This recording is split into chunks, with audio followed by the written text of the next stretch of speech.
السلام عليكم ورحمة الله وبركاته. انت اللي مدري عن حارس انت حنوسن إلى عافية وعمر وجمرات وخير الله.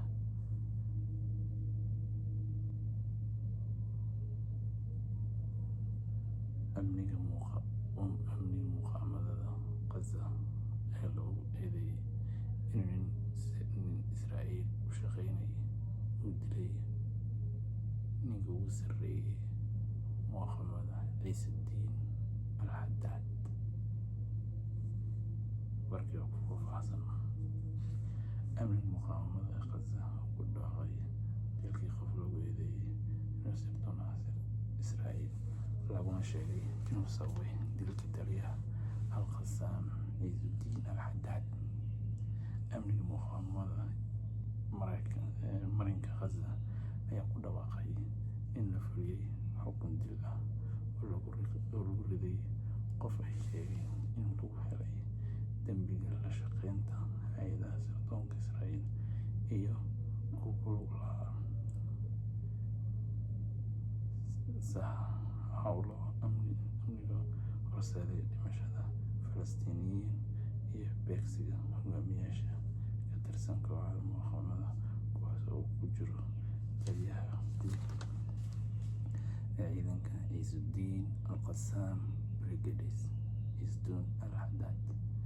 بيان صارين أربعة أيام وشيء إن حكم كل فلوي كدي مركي سيدا هذا الوديين لما يستريه لما هبراحيا أي ويرين هبراحيا ذا كعام وين سردونك كويدين إن كان إنه دور كلها دور دعوة أو ديك بدن كلها تي إنتو السعودية دلال غزة سمركان qaatay howlgalla lagu dilay hogaamiyayaal ka tirsan kooxaha muqaawamada kii ugu dambeeyay oo ahaa dilka Izzuddin al-Haddad.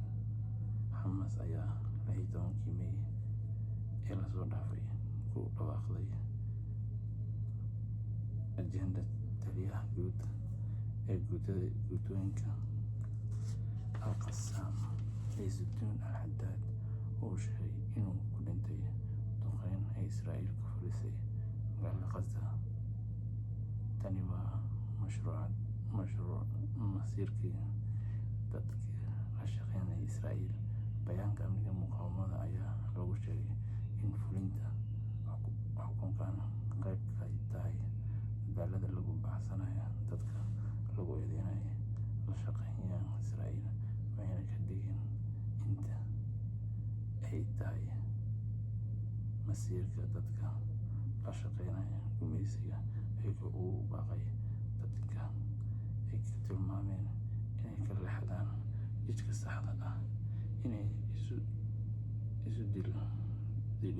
dulli baan hay'adaha amniga ee muqaawamada oo ay dib u laabtaan. waxayna ugu yeereen safka qaranka. waxayna sidoo kale sheegeen in dadka lagu eedeeyay shaqeynta Israa'iil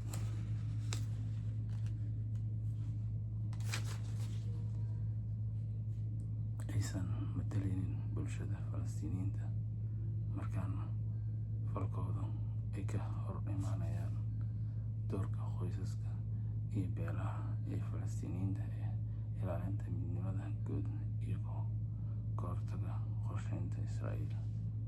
baaritaano iyo eedeymo 22 Juun ee lasoo dhaafay ilo amni ku sugan Gaza ayaa ku sheegay madal lagu magacaabo al-Xariis oo xiriir leh amniga muqaawamada.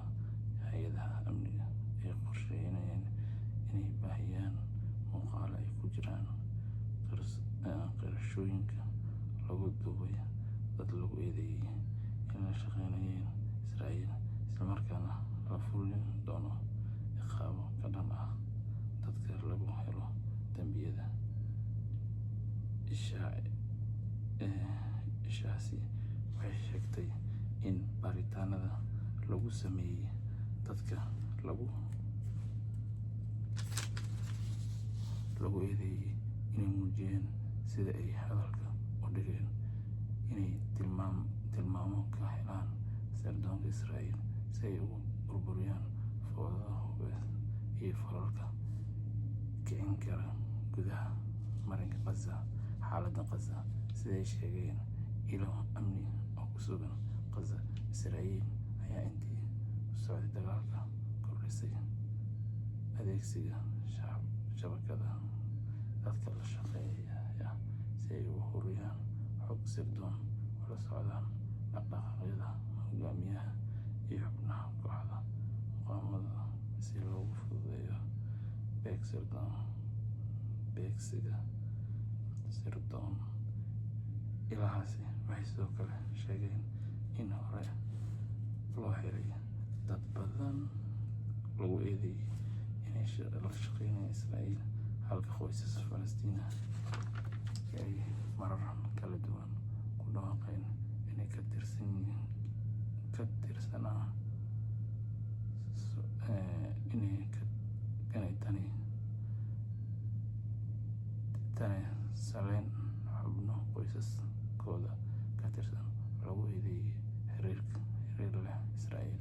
Waxayna intaas ku dareen in xaaladda bini'aadantinimada ee aadka u xun iyo burburka nolosha ee ka jirta Gaza ay abuureen duruufo sirdoonka Israa'iil isku dayayaan inay uga faa'iidaystaan ballaarinta shabakadaha qorsheysan qortaan dadka la shaqeeya. Qodobkan waa inuu soo wadaag wixii kusoo kordho qodobkan. Assalaamu calaykum, maalintiin ay wanaagsanaato.